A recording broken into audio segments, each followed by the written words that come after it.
Blood of Vladula Jr. by Slumma is a cute platformer game for Pico 8. Let's give it a look.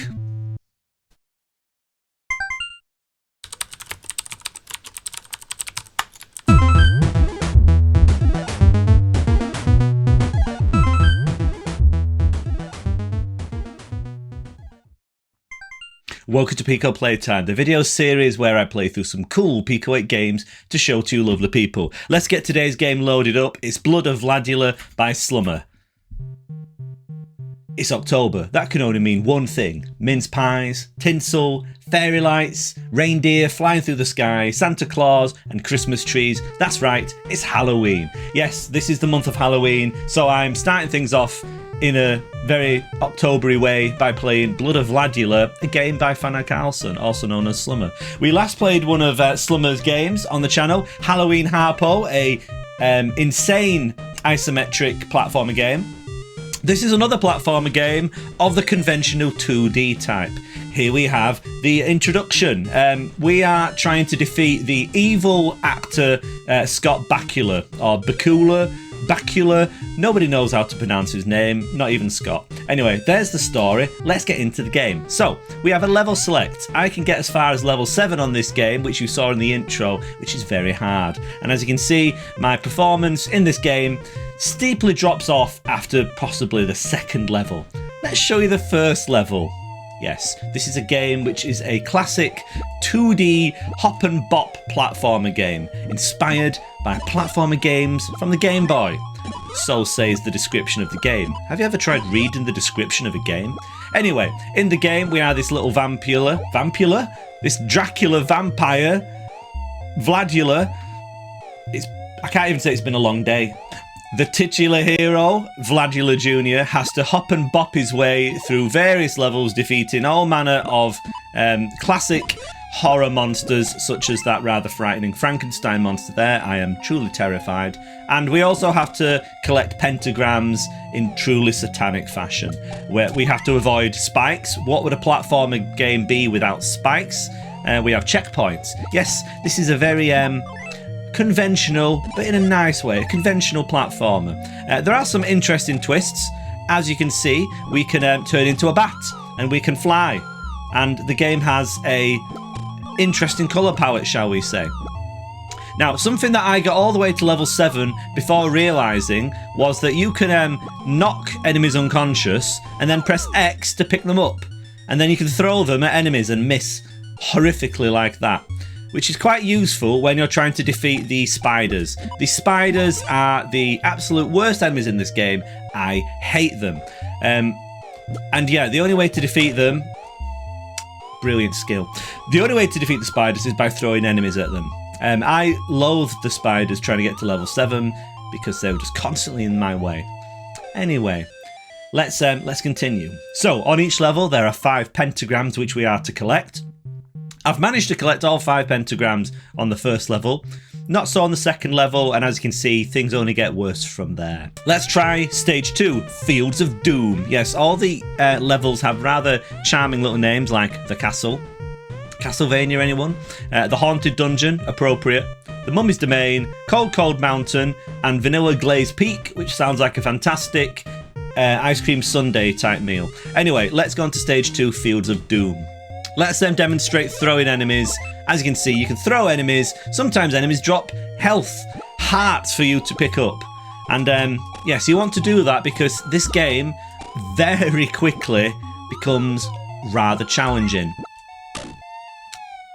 That isn't an example of the rather challenging gameplay. That's an example of me just not being very good.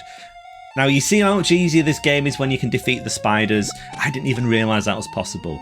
Always read the description. One interesting thing about this game is that there are multiple routes. Most of the levels, as far as I can tell, have at least kind of 2 paths that kind of join up. Some routes seem more challenging than others. Some routes seem more challenging than others. That's not a good example, and I'm probably going the wrong way here. Yeah, you can't just damage boost through the entire game, unfortunately.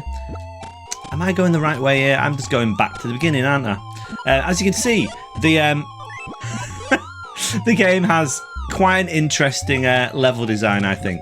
There's a little bit of exploration to be done, which is not often the case in games like this, these very kind of simple hop and bop platformers. So that detail is very much appreciated.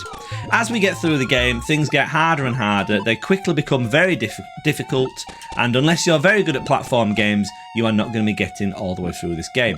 As you can see, I am not very good at platform games. I have not got all the way through. Anyway, enough about the difficulty. What do I like about this game? The nice, crisp platformer mechanics. The jumping, the feel of the character is very nice. The hop and bop gameplay is fully intact, and I like the kind of Halloween horror theme as well. That's really cool and really cute as well. There's some quite cool spooky music as well. I'm not sure how many pentagrams I've managed to pick up in this one. Probably not enough. Quite a few of the pentagrams are not exactly hidden, but you can only get to them by bouncing on top of enemies to reach higher positions, which I don't think I need to do there, so fortunately that's okay. I have a suspicion that there are hidden rooms in this game. I've yet to find any. By hidden rooms, I mean kind of where you can walk through the walls. That is a sort of semi-hidden room there, isn't it? I don't know if there are secrets in this game like that. There could be. Who knows? Did I manage to get more pentagrams then? Let's find out. Yes, I did. Fantastic. You see, progress can be made. As we will see now, though, progress will very quickly stop as we start to reach the more challenging areas of the game. There's lots of platformer mechanics that are in this game. We have got the old collapsing blocks. You've seen in the intro on stage 7, there are the swap blocks, whatever you call them. I can't stand those platform types. They're in this game, though. And, yeah. Oh, I've got 2 health points then. There's quite a few different enemies. We've got the Frankenstein monsters. We've got the flies, the witches, the spiders. There's ghosts. Not sure if they're on this level, but anyway, yeah. There is a good variety of enemies to provide a nice level of challenge. And there's a lot of variety in the levels. The level design is... there is quite a steep learning curve. The first couple levels... very straightforward. I managed to play through them relatively easily whilst talking to you and not giving the game my full attention, which is usually a good indication of difficulty. However, you very much need to concentrate on the later levels because you'll die repeatedly. This game doesn't have lives, or it has infinite continues, I should say. And you can take 3 hits, which is nice. It's nice being able to take hits in platformer games. You know, it just makes things just that little bit easier, doesn't it? Did I mention how I hate the spiders? So, the collapsing... Now, you see, there was a tactic there. Often, or at least on one occasion, you can get lower down by kind of exploring lower parts of the level, which, like this, you see? Look, you see, there are secrets. Level design, there are secrets. Don't talk about things whilst you're trying to throw stuff at spiders. I'm so bad at throwing things at the spiders. There we go. I've got revenge on the arachnid menace. The collapsing blocks are very quick. The changing blocks are very quick. And there are climbing chains and ropes in this game. Lots of people have difficulty with ladders, ropes and such in platformer games. That's not a good example of what I was going to say. I don't tend to have too much of an issue with them. I think they're quite fun. But some people do dislike them. I think they're fine. The grabbing onto the chain feels pretty straightforward. I think there's possibly been some adjustments to the controls since the game was initially released. Interestingly, this game was released all the way back in January, but I only discovered it now because it's been featured on Splore, and rightly so, because it's a really good little platformer game. So yeah, this is like a kind of blast from the past in a way. I don't know what possessed Slumma to make a Halloween game in January, but I'm very glad that he did because it's really fun. So yeah, go and check this game out. You can play it over on Splore. You see, I can't get that pentagram, can I? You can play it over on Splore. You can play it on Itch, where it has a beautiful... That was very close. A beautiful Itch page, all in the lovely colour scheme of the game. Things are starting to get challenging. I'm no longer able to talk and play this game particularly well.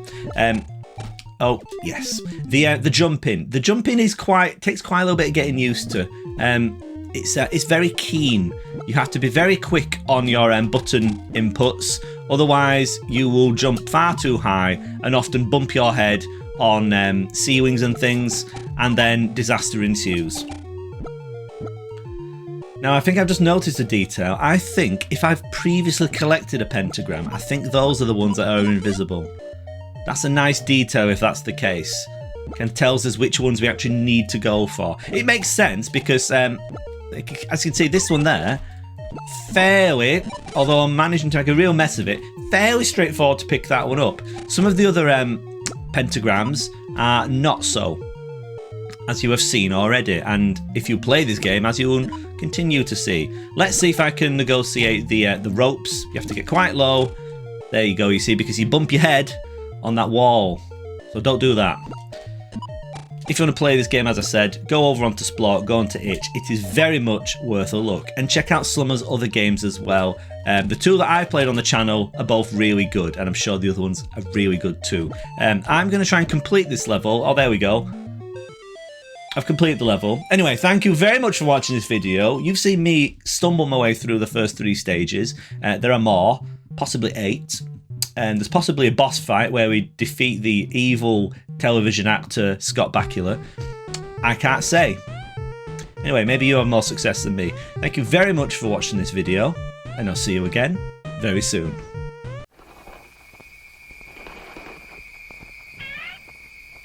Horror Dram.